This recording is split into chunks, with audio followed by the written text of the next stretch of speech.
জিন্দেগি তোর যায় রে ফাঁকি দিয়া রে সোনার ধম, জিন্দেগি তোর যায় ফাঁকি দিয়া। অবহেলায় করে করে জিন্দেগিটা সময় চলে গেল, আল্লাহর নাম আমরা নিলাম না, শুধু তাকাব্বুরি অহংকারী নিয়ে। আল্লাহর একটা বান্দা ছোট্ট একটা ঘটনা বলে দেই শুধুমাত্র বোঝার জন্য, যেই জায়গায় আলোচনা রেখেছি ওই জায়গা থেকে আবার নিয়ে আসবো। আল্লাহর বান্দা উনি একজন পীর সাহেবের কাছে গিয়েছেন, 8 থেকে 10 বছর পর্যন্ত উনি ওনার খেদমতে ছিলেন। কিছুদিন যাওয়ার পরে ওনার ভিতরে একটা ভাব চলে আসলো যে এই পীর সাহেবের কাছে 7 থেকে 8 বছর সময় অতিবাহিত করলাম, উনি তো আমাকে খেলাফতির দায়িত্ব দেন নাই। ওনার মনের মধ্যে ভাব চলে আসলো। এক সময় গিয়ে আরেকজনের কাছে গিয়ে বললেন, হুজুর প্রায় 7 থেকে 8 বছর যাবত আমি আমার পীরের কাছে যাই, সাধনা করি, কিন্তু উনি আমাকে খেলাফতি দেন না, কারণটা কি একটু জিজ্ঞেস করেন। নিজেকে যদি আমিত্ব চলে আসি, অহংকার আছে না নাই? কথা বলেন, অহংকার আছে না নাই? আল্লাহর বান্দা আরেক মারফতে উনার পীর সাহেবের কানে পৌঁছিয়ে দিলেন।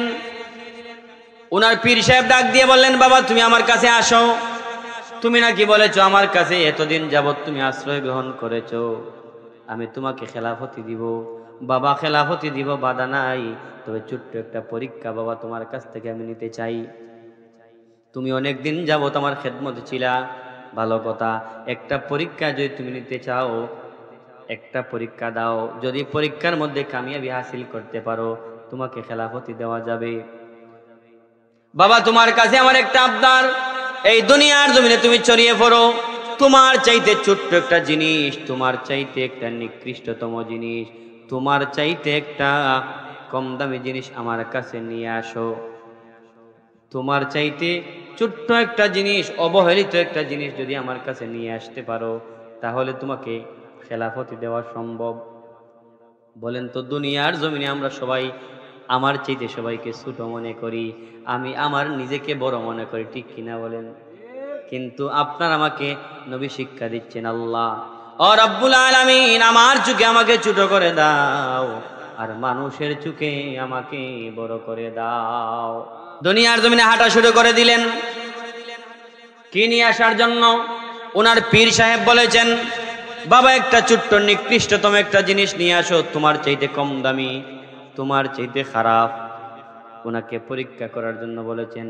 হাঁটতে হাঁটতে আল্লাহর বান্দা একটা বিড়াল ছানার ব্যবস্থা দেখলেন, ছোট্ট একটা বিড়াল হাঁটাহাঁটি করতেছে। আর একটু দূরে গিয়ে দেখলেন একটা ইঁদুর দৌড়াদৌড়ি শুরু করতেছে। উনি এমন একটা কৌশল করলেন, ওই ইঁদুরটাকে ধরলেন, যে কোনো ক্রমে উনাকে ধরলেন, আর মনে মনে ভাবলেন সে তো আমার চাইতে নিকৃষ্ট, আমি তো কোনো মানুষের ক্ষতি করার চেষ্টা করি না, কিন্তু ইঁদুর ব্যক্তিটা মানুষে তো মেহনত করে, শীতর সিজন যখন চলে যায়, বিছনা চাদরগুলা যখন একটা পলিথিন দিয়ে গাঁঠি বেঁধে উপরের দিকে রাখে, একটা ইঁদুর কিন্তু ওই পলিথিন বেদ করে শীতের কাপড় চুপড় সবকিছু খেয়ে ফেলে, ঠিক কিনা বলেন? তাহলে সে তো অনেক বড় একটা দুশ্মন। আমি মানুষ তো সেই কাজটা করি না, মানুষের ক্ষতি করি না। মানুষ তার উগার ভর্তি ধানের বেরির মধ্যে এমন একটা অবস্থা করে দেয়, কিন্তু ইঁদুরটা যখন সুযোগ পায় একটা ছিদ্র করে সবার ক্ষতি করে দেয়, ঠিক কিনা বলেন? তাহলে তো আমার চাইতে নিকৃষ্ট। আমার পীর সাহেব বলেছেন, তাকে ধরলেন, পীর সাহেবের কাছে নিয়ে যাওয়ার জন্য। ইঁদুরটা ডাক দিয়ে বলে, রব্বুল আলামিন আমার জবানটা আপনি খুলে দেন, আপনার বান্দাকে আমি কিছু বুঝাইতে চাই।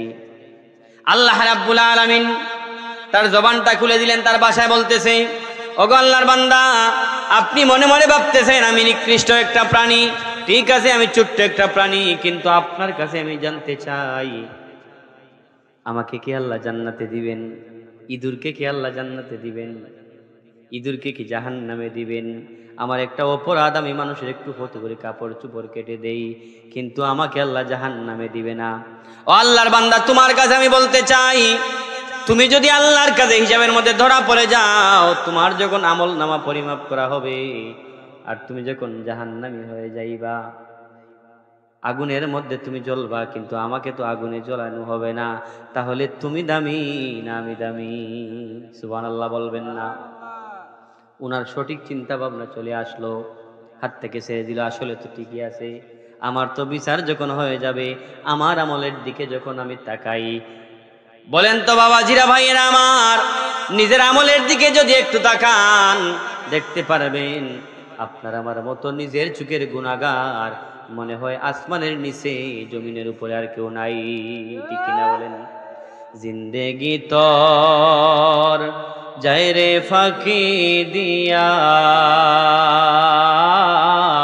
রে সোনার ধম, জিন্দেগি তোর যায় ফাঁকি দিয়া। অবহেলায় করে করে জিন্দেগিটা সময় চলে গেল, আল্লাহর নাম আমরা নিলাম না, শুধু তাকাব্বুরি অহংকারী নিয়ে।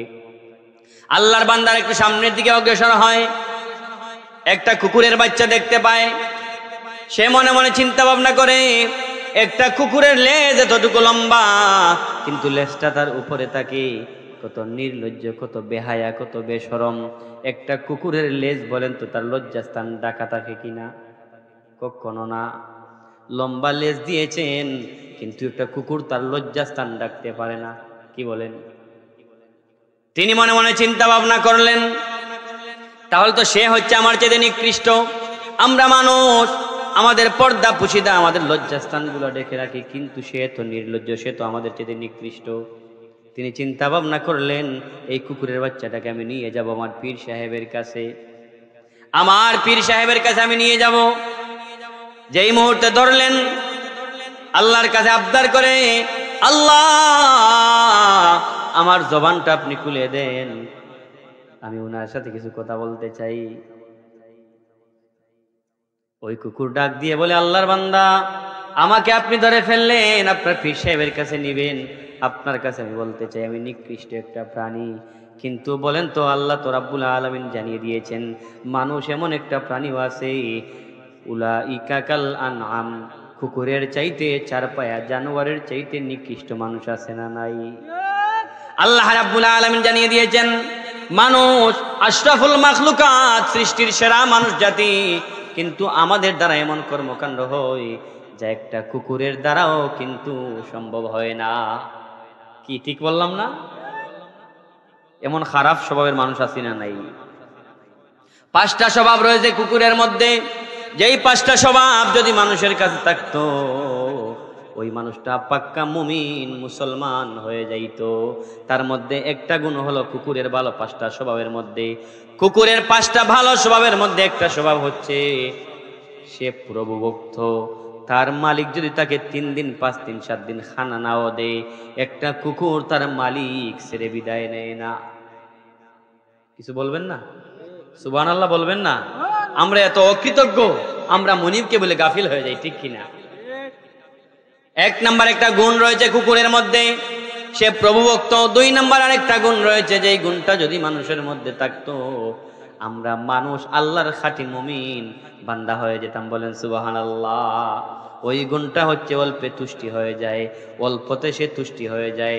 যদি একটা কুকুর খাবার পায়, 1 দিন 2 দিন 5 দিন সপ্তাহের পর সপ্তাহ চলে যায়, তার পেটে খাবার নাই, কিন্তু তার মালিকের বাড়ি কিন্তু ত্যাগ করে না। সুবহানাল্লাহ বলবেন না?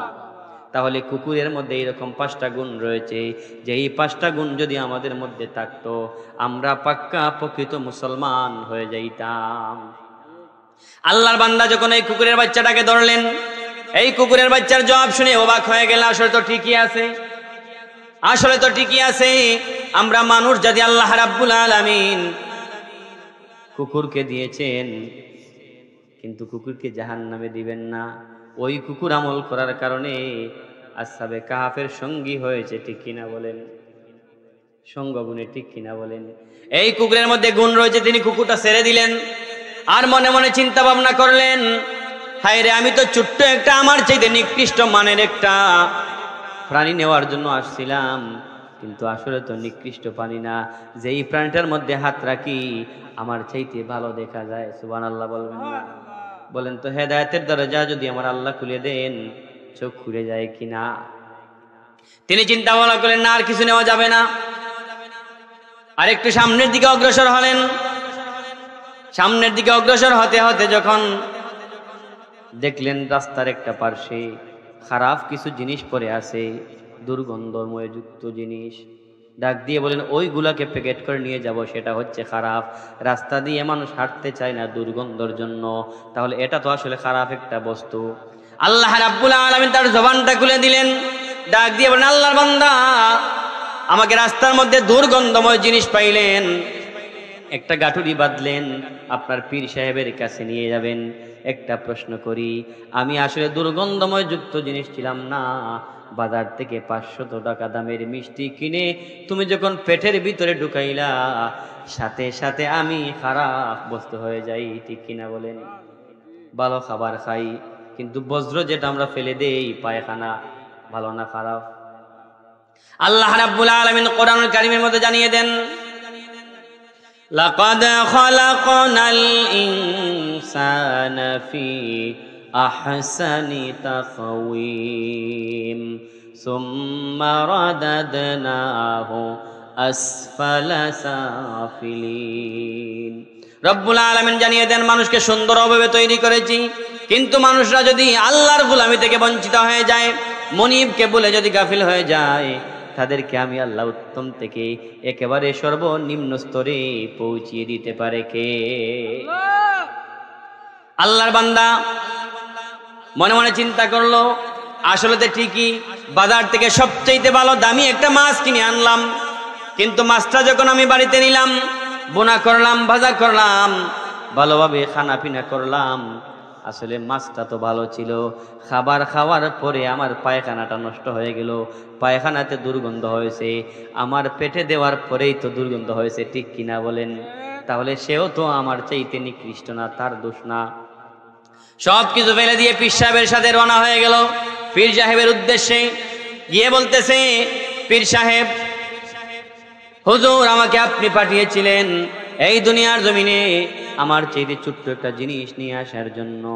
আমার চক্ষুটা খুলে গেছে, দুনিয়ার অনেকটা জায়গায় হাঁটা চলাফেরা করলাম, দুনিয়ার জমিনে চললাম, কিন্তু যত বস্তু দেখলাম সবচাইতে নিকৃষ্ট মনে হয় আমি। সুবহানাল্লাহ বলবেন না? আমাকে বলেছিলেন, আমি একটা কুকুরের কাছে গেলাম, একটা ইঁদুরের ছানার কাছে গেলাম, বজ্র একটা জিনিসকে আমি জিজ্ঞেস করলাম, কিন্তু মনে মনে চিন্তা করে দেখলাম দুনিয়ার জমিনে যত কিছু রয়েছে আমার চাইতে ভালো আমি একটা মাত্র প্রাণী মানুষ, আমি হচ্ছে খারাপ, কারণ আমার আমল নাই, যার কারণে আমাকে জাহান্নামে দিয়ে দিবে, জান্নাতে যাওয়ার জন্য আমার কোনো আমল নাই। আল্লাহর বান্দা ডাক দিয়ে বলেন, মুরিদকে তোমাকে প্রশ্ন করেছিলাম ছোট্ট একটা জিনিস নিয়ে আসার জন্য, তোমার চাইতে নিচু মানের, কিন্তু তুমি আমার কাছে আসলা, পরীক্ষা দিয়েছিলাম, এখন তুমি যেহেতু বলেছো দুনিয়ার জমিনে তোমার চাইতে নিচু জিনিস আর কিছু নাই, এখন তোমাকে খেলাফতি দেওয়া অসম্ভব। সুবহানাল্লাহ বলেন। বলেন তো, দুনিয়ার জমিনে নম্র ভদ্রভাবে যদি চলাফেরা করেন, তাহলে আল্লাহর রহমানের সঠিক বান্দা হওয়া যায় কি যায় না?